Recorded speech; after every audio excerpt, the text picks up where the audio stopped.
Welcome to the Kickstart My Franchise podcast. I'm your host, Tim Michaels. Today, I'm very excited to be joined by a big name in the franchise space, Bobby Brennan. He is a former VP of franchise development at Franchise Fastlane, a former franchisee himself, and the co-founder of a baseball apparel brand called Clutch Sports Apparel. Today, he is a managing director at Front Street Equity Partners, where he advises and scales franchise brands. He is currently a VP of franchise development for an exciting brand called Magnolia Soap and Bath. Bobby, thanks for coming on. Thanks for having me, Tim. Excited to kind of share my story and a little bit about the most sensational brand in franchising, in my opinion. Nice. Love it. So what exactly is Magnolia Soap and Bath? Yeah, so Magnolia Soap and Bath, we are an experiential retail franchise concept, one where people walk in and they can actually see. We focus on personal care, soap and bath, but also lifestyle products in the home. So anything you can think of, from shampoo, conditioner, soap. We have dry shampoo, so we have some personal care products, anything in and outside of the bath. We also just recently launched some more in the lifestyle category of like liquid dish soap and other types, sunscreen. Anything that basically touches your body or your home, we provide products that are natural, plant-based, and the vast majority of those are actually made in store at the franchisee level. So when a customer walks in, they actually see the products, they see the ingredients being used. They're made locally in every one of our communities. It's about 90% of the products that are made in store. So free of parabens, phthalates, sulfates, all the kind of harmful chemicals that are in a lot of the mass-produced products. So they get this crafted, locally handcrafted, natural, plant-based product that they can use and feel confident that they're putting the best quality products not only on their own skin and their bodies, but on their families' bodies as well too.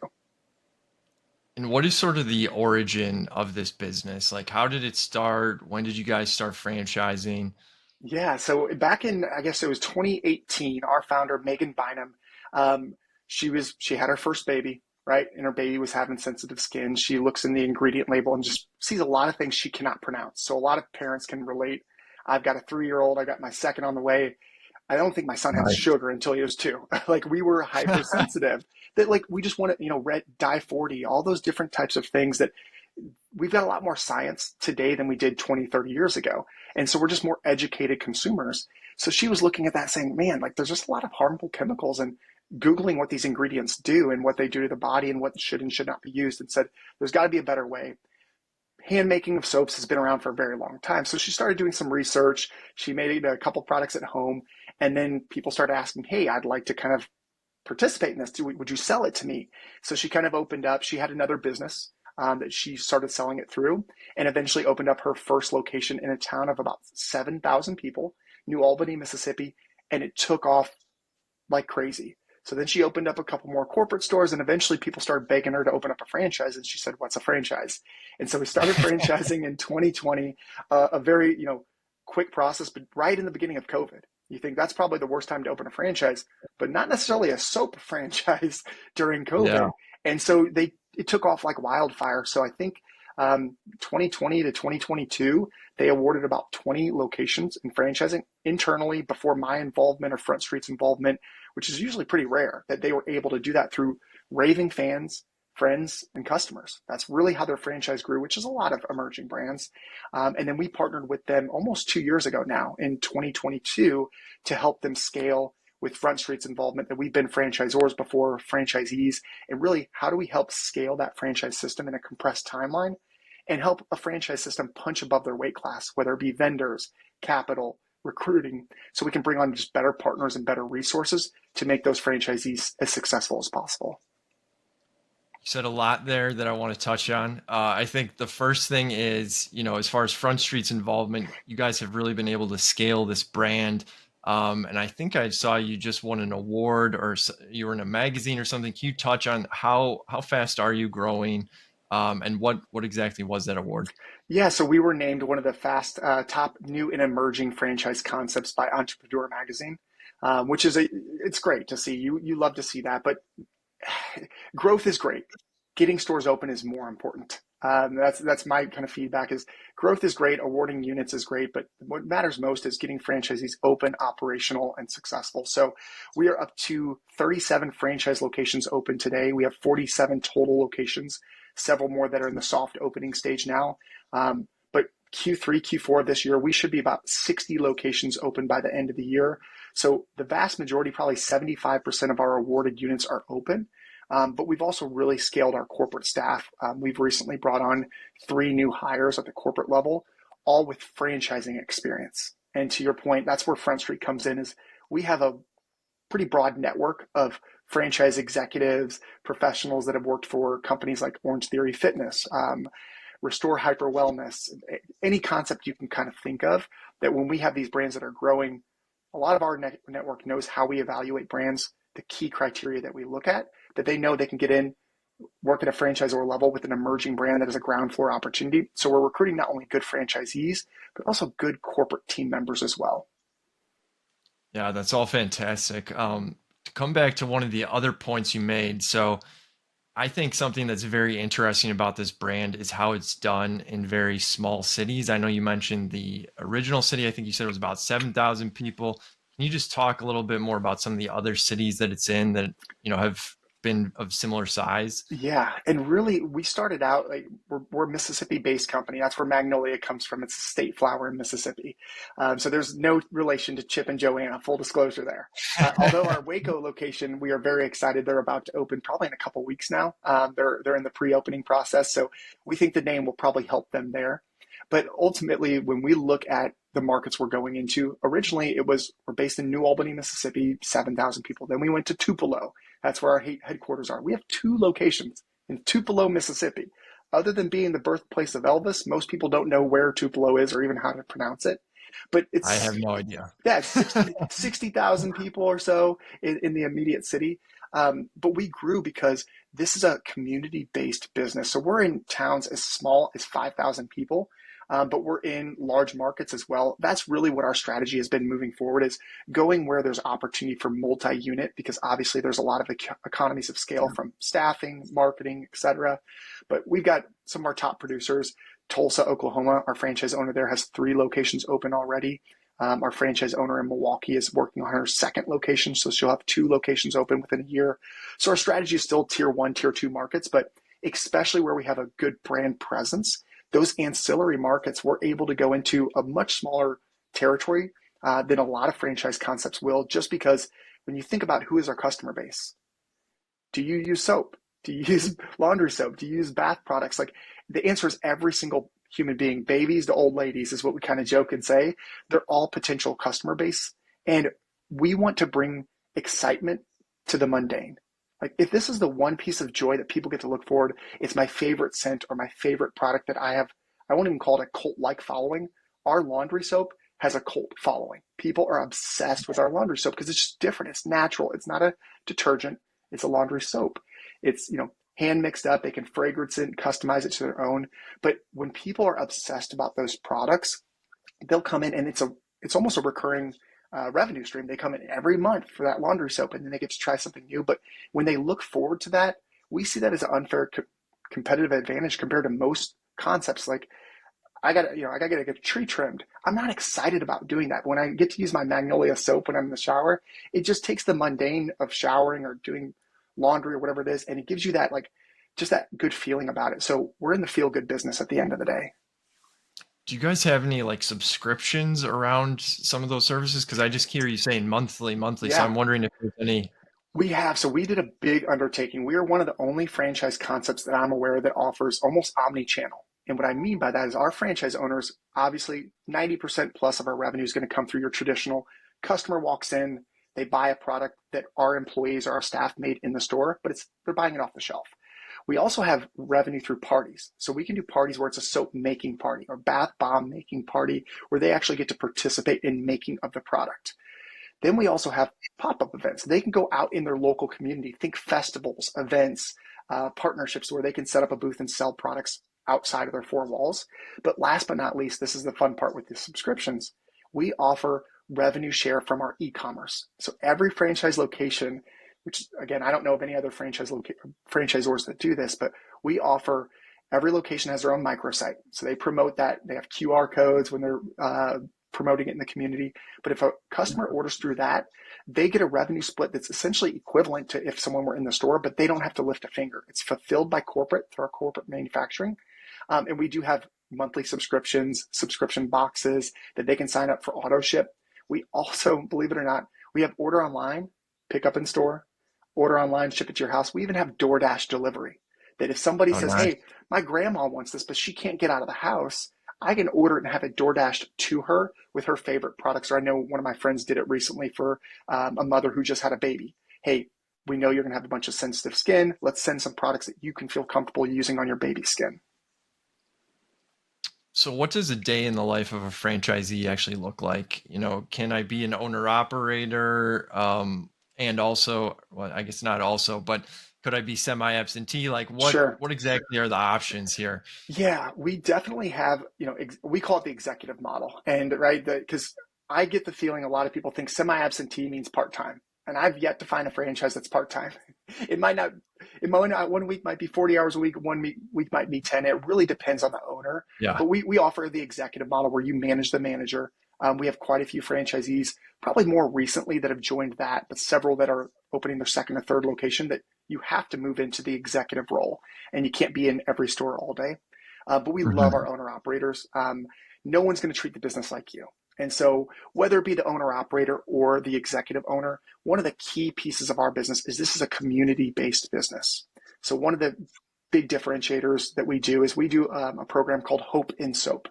So, every single month, we do a Hope in Soap where we raise proceeds for a local charity.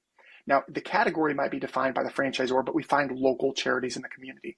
So this is a community ingrained business. We want to be connected with the local hospitals. Cancer centers love us. Dermatologists love us. Other small businesses love us. We really got to kind of, I think the term a lot of people use is be able to run for mayor of your own town, whether you're in the store or not. That community engaged partner is probably one of the most important things.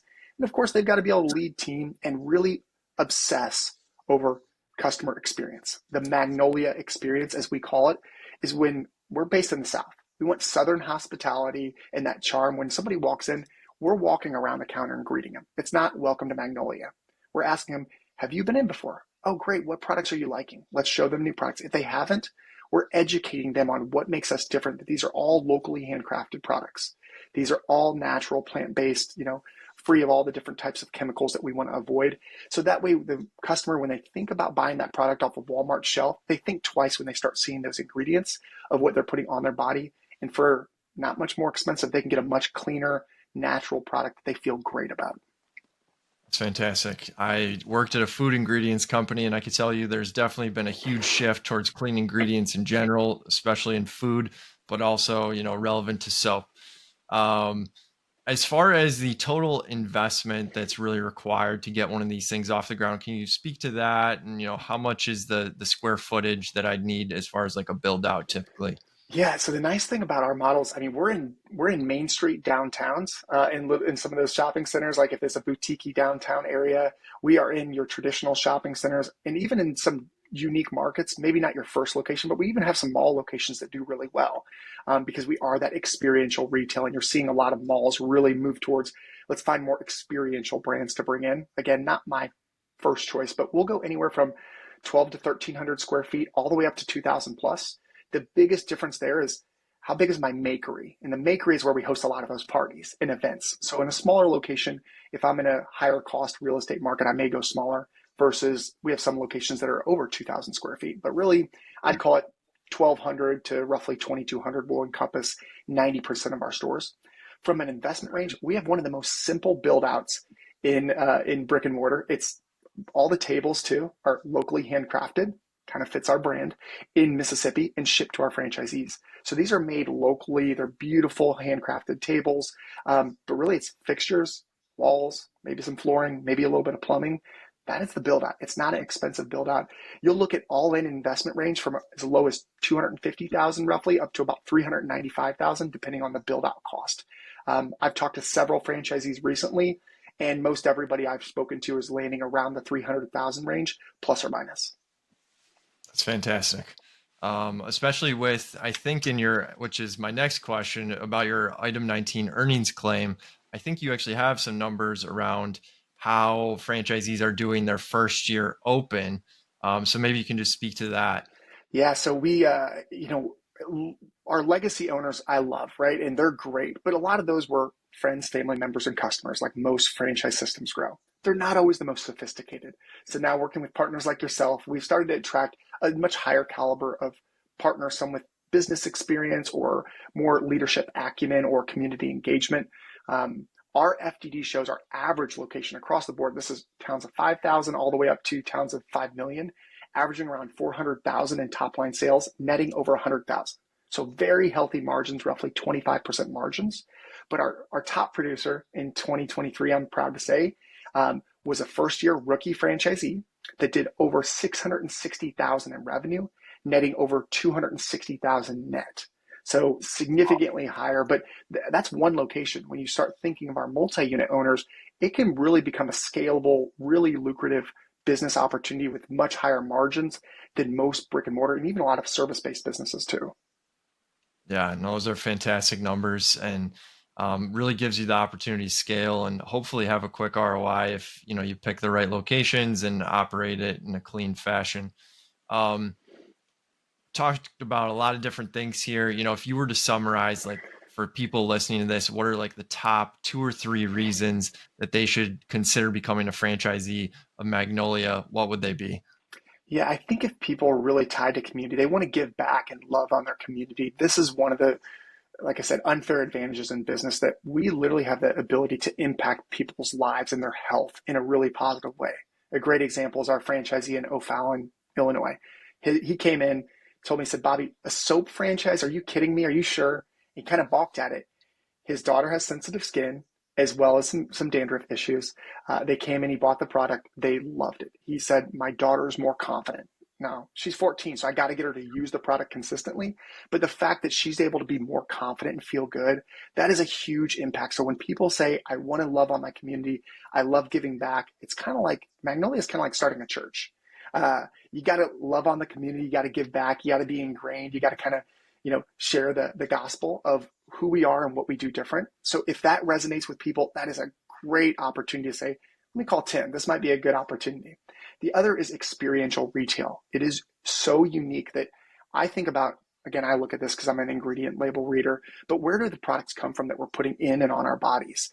It's rare that you can walk in and actually see the product being made. And I think back as a kid, I'd go out to the mountains. We'd go to the store where they make fudge and ice cream in store. Now, I'm not eating it off the line, but I see them making it there. I literally can smell and taste. I still have that in my memory. It's ingrained as, kind of a core memory. We have that opportunity to do that with parents and their kids, or, hey, we made soap together and my kid feels confident because they're not going to use anyone else's bath bomb after they make their own. They're going to want to use the Magnolia soap and bath bomb. And then lastly is just, this is one of the most simple business models. Simple, not easy. It's not easy, but it is a simple business model that gives the opportunity. Like Mother Nature is our kitchen. We don't have expensive equipment that sits around. We have a proprietary process that allows our soap to cure in 4 to 6 hours instead of 4 to 6 weeks. So you need small footprint. It's kind of, I jokingly say, like a Mexican restaurant in that you look at the menu, there's a lot of stuff on our menu, but it's made from 10 to 15 ingredients. It looks very complicated in that we're soap artisans to the consumer, but we have high school kids that we can train with our systems and processes. So there's that disconnect that it seems unique. It seems, there is some science to it, but it's not rocket science. But it's something that franchisees can learn fairly easily. And it's a very simple business model with absolutely insane margins. Can you talk a little bit about the employees? What kind of employees do you need? How many of them? Yeah. So I will say, like a startup location, you're going to probably need, if you're owner operator, anywhere from 3 to 4 employees. If you're an executive, probably 4 to 6 employees. 1 or 2 of those may be full-time, the rest are part-time. But we're looking for people that, again, they understand customer service. This is a customer service game. That is how we differentiate ourselves. It's a fun job. A lot of our franchisees will say, I have a stack of resumes, because it's a lot easier and more fun working here, smelling like nice soap, at the end of the day versus smelling like burgers and French fries.